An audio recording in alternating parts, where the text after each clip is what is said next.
আল্লাহ পাক আল্লাহ তাআলা ওলিদেরকে শান দিয়েছেন। জগতের মধ্যে বিখ্যাত একজন আল্লাহর ওলি, যার নাম হযরত ইসমাঈল রাহমাতুল্লাহি তাআলা আলাইহি। হযরত ইসমাঈল আলাইহি রাহমাতুল্লাহি তাআলা আলাইহি এমন একজন বিখ্যাত ওলি, এমন একজন আল্লাহর নেক বান্দা।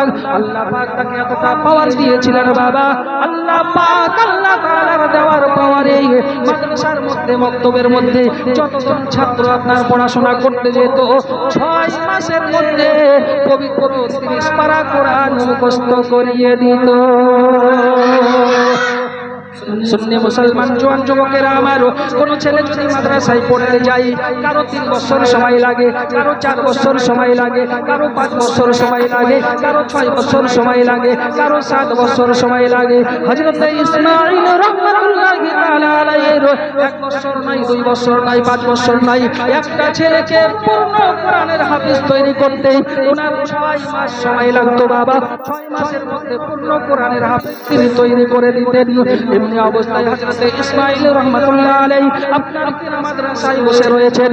একজন আনপাড় গাওয়ার ব্যক্তি, একজন জাহিল মূর্খ ব্যক্তি দৌড়াতে দৌড়াতে হাঁপাতে হাঁপাতে কাঁপাতে কাঁপাতে মাদ্রাসায় চলে যায়। মাদ্রাসায় চলে যাওয়ার পর হযরত ইসমাঈল রাহমাতুল্লাহ আলাইহি দরবারে দাঁড়িয়ে গিয়েছেন, আর দাঁড়িয়ে যাওয়ার পর হাঁপাতে শুরু করে দিয়েছেন। ইসমাঈল রাহমাতুল্লাহ তাআলা আলাইহি বলে, বাবা তুমি হাঁপাও কেন, তুমি দুকাও কেন, তুমি এতটা কাঁপতেছো কেন? বলে, হুজুর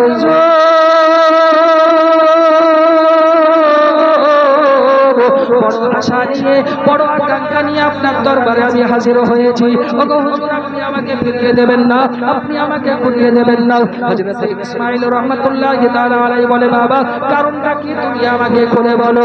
হযরত ইসমাঈল রাহমাতুল্লাহ আলাইহি যখন এই কথা বলেছেন, ওই আনপাড় গাওয়ার জাহিল ব্যক্তি বলেছিল, হুজুর আজ থেকে কয়েকদিন পূর্বে আমার বিবাহ হয়েছে, বাড়িতে আমার নতুন বউ রয়েছে, বাড়িতে আমার নতুন বিবি রয়েছে, কিন্তু কারণ হলো একটাই, আমার বিবি হচ্ছে পূর্ণ 30 পারা কোরআনের হাফিজা। আমার সিনাতে কোরআন নাই, আমার সিনাতে আল্লাহর পবিত্র কালাম নাই, এজন্য স্বামী স্ত্রীর সম্পর্ক এখনো পর্যন্ত আমাদের হয় নাই। ওগো হুজুর, দয়া করে আপনি পবিত্র কালাম পাকের হাফিজ আমাকে তৈরি করে দেন, না হলে আমার বিবি আমার কাছে থাকতে চাই না, আমার বিবি আমাকে ছেড়ে কোথাও যেন চলে যাবে।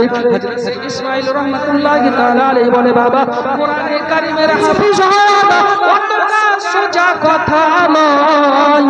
কোরআনে কারীমের হাফিজ হতে হলে মেহনত করতে হবে, কষ্ট করতে হবে, সময়টাকে পার করতে হবে। বলে, হুজুর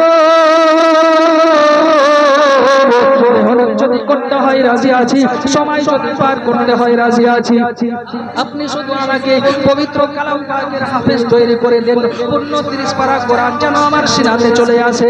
মিল্লাতে ইসলামী আমার হযরত ইসমাঈল রাহমাতুল্লাহি তাআলা আলাইহি বলে, বাবা পবিত্র কালাম পাকের হাফেজ যদি হতে হয়, পবিত্র কোরআনে কারীমের হাফেজ যদি হতে হয়, তাহলে তোমাকে আমার কাছে 6 মাস সময় দিতে হবে। বলে, ওগো আমার হুজুর, ওগো আমার পীর ও মুর্শিদ, ওগো আমার পীর ও মুর্শিদ, 6 মাস সময় দেওয়ার মতো শক্তি আমার কাছে নাই। যদি আপনার কাছে দাঁড়িয়ে দাঁড়িয়ে আমি 6 মাস সময় পার করে দিই, আমার বিবি আমাকে ছেড়ে চলে যাবে, আমার বিবি যখন চলে যাবে আমি বড় একা হয়ে যাব। অতএব আমার বিবিকে আমি হারাতে রাজি নই। নতুন বিবাহ করে আপনার দরবারে আমি এসেছি, আপনি আমাকে কালাম পাক শিখিয়ে দেন। বলে, বাবা 6 মাস যদি সময় তুমি দিতে না পারো, 30 মাস সময় আমাকে দিতে হবে। জোরে বলুন সুবহানাল্লাহ।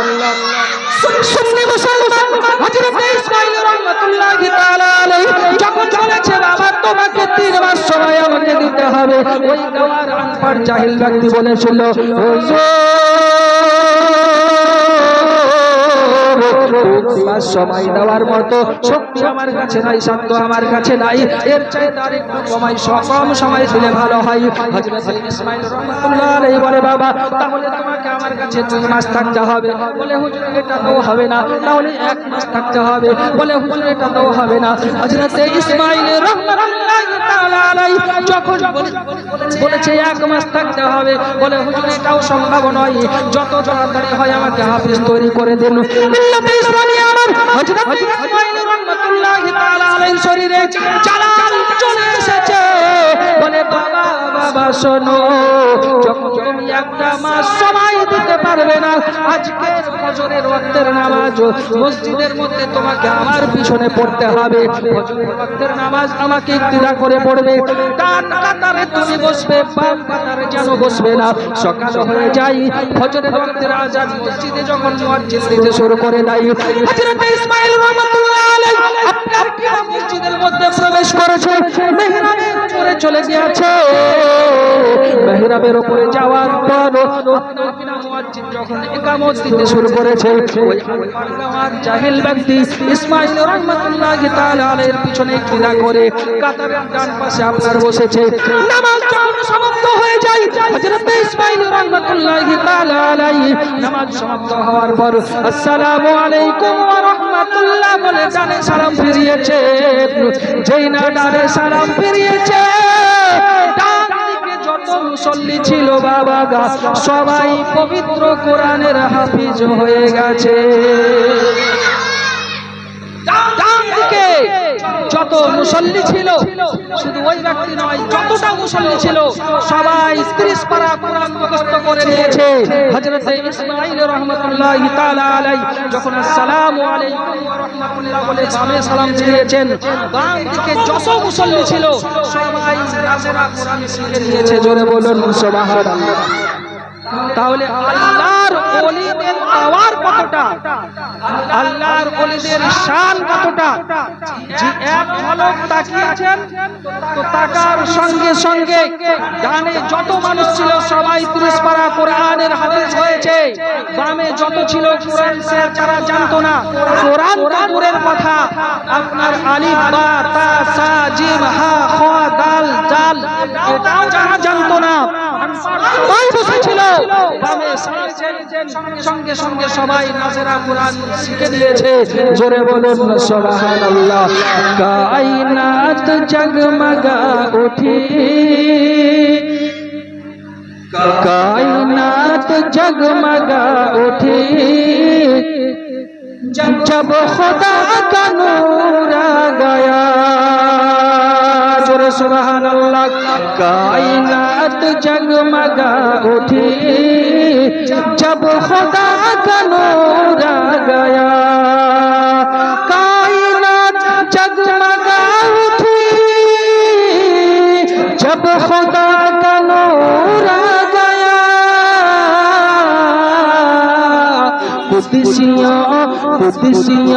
कुदिसियों में धूम मच गई, जब खुदा का नूर आ गया। कुदिसियों में धूम मच गई, जब खुदा का नूर आ गया। जोरे बोलो सुभान अल्लाह। थी रबीउल अव्वल बारबी, थी रबीउल अव्वल बारबी, फैली सारे जग में चांदनी। थी रबीउल अव्वल बारबी, फैली सारे जग में चांदनी। थी रबीउल अव्वल बारबी, फैली सारे जग में चांदनी।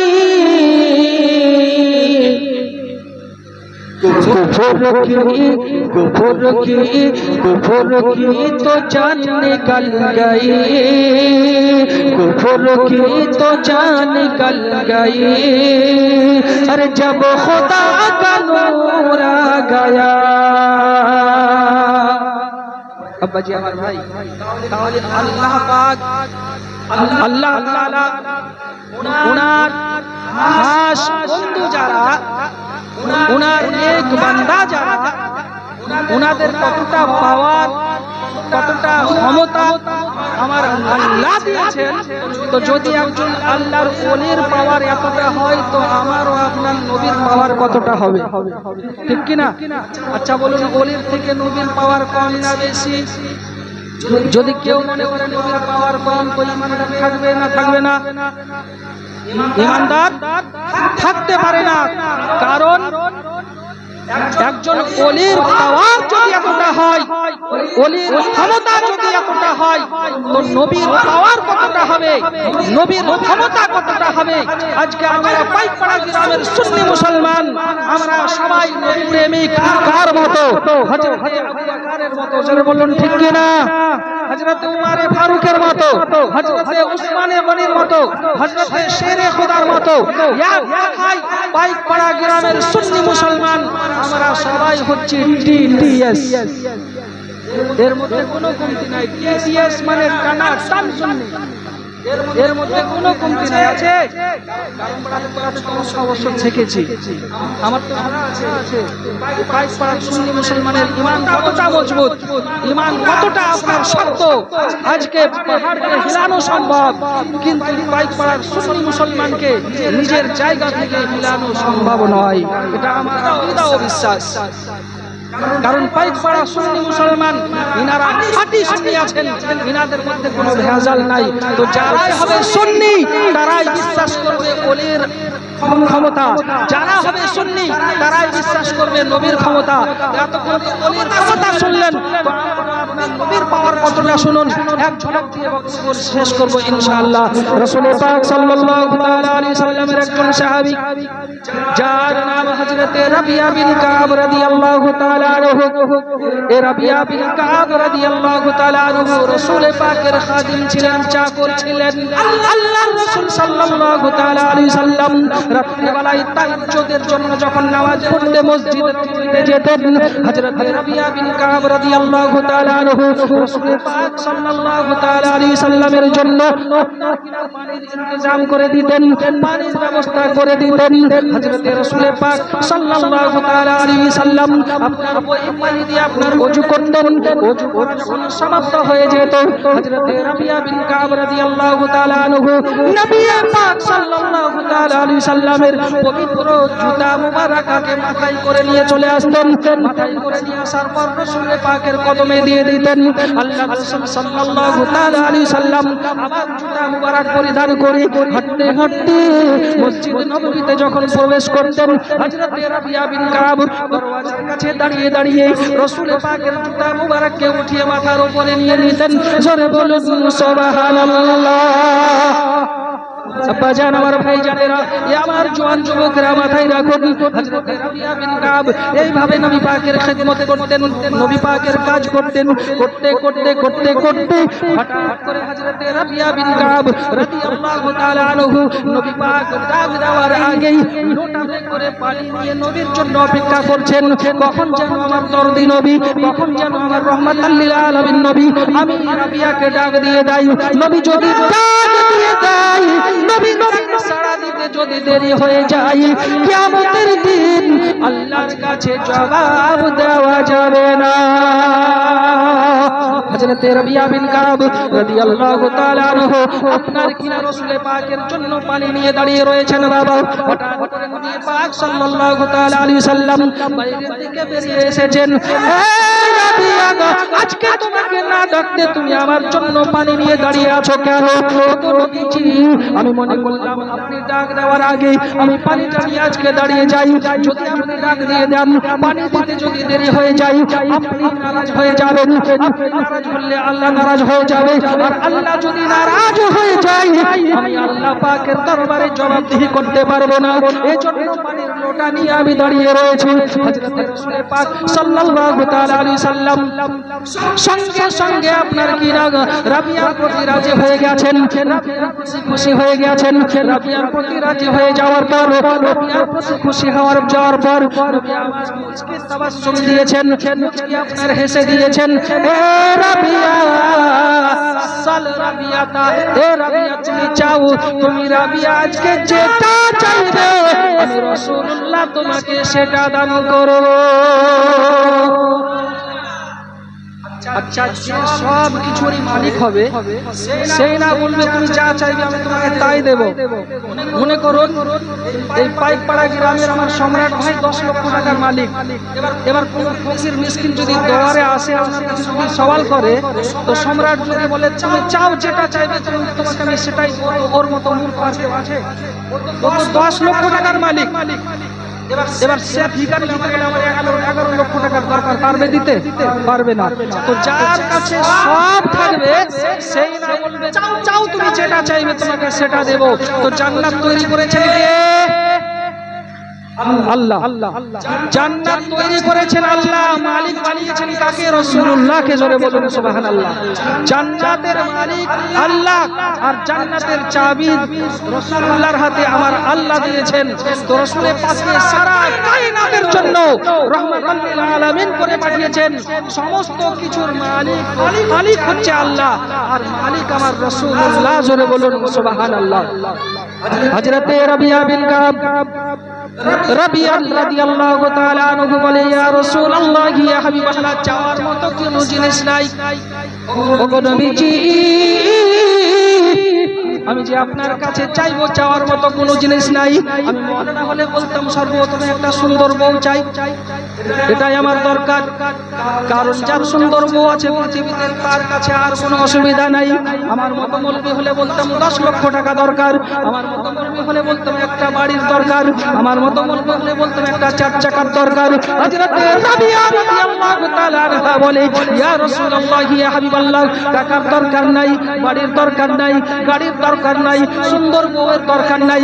ওগো নবীজি, আমাকে যদি দিতে হয় জান্নাতের মধ্যে, আমি রাবিয়া যেমন দুনিয়াতে আপনার খিদমত করি ওই মতো খিদমত যেন আমি আপনার করতে পাই। হযরতে রাসূল পাক সাল্লাল্লাহু তাআলা আলাইহি সাল্লাম হযরতে রাবিয়ার প্রতি রাজি হয়ে গেছেন, রাবিয়ার প্রতি খুশি হয়ে গেছেন। খুশি হয়ে যাওয়ার পর হযরতে রাসূল পাক সাল্লাল্লাহু তাআলা আলাইহি সাল্লাম বলে, এ রাবিয়া, তুমি কি চেয়েছো? আল্লাহ পাক আল্লাহ তাআলার জান্নাত তুমি চেয়েছো। এ রাবিয়া, আজকে তুমি জান্নাত না চেয়ে যদি জান্নাতওয়ালাকে দেখতে চাইতে, জান্নাত না চেয়ে যদি জান্নাতওয়ালা আমার আল্লাহকে দেখতে চাইতে, আমি রাসূলুল্লাহ মদিনায় বসে বসে মদিনার মাটি থেকে আমি আমার আল্লাহকে তোমায় দেখিয়ে দিতাম। রাবিয়া বলছেন, রাবিয়াকে নবী আমার বলছেন যে তুমি জান্নাত না চেয়ে যদি জান্নাতওয়ালা আল্লাহকে দেখতে চাইতে তো মদিনায় বসে বসে আমি রাসূলুল্লাহ তোমাকে জান্নাতওয়ালা আল্লাহকে দেখিয়ে দিতাম। তাহলে নবীর কতটা পাওয়ার! নবী আমার দুনিয়া থেকে আঙ্গুলের ইশারা করেছেন, আসমানের চাঁদ 2 ভাগ হয়েছে। নবী আমার ইশারা করেছেন, আসরের ওয়াক্তে ডুবে যাওয়া সূর্য আবার আসরের ওয়াক্তে ফিরে এসেছে।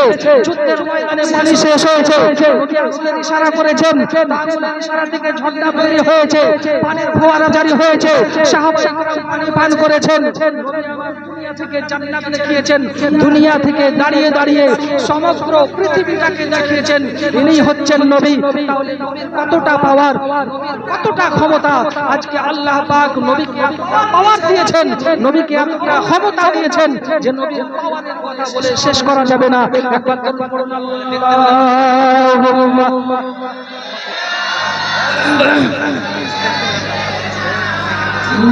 মা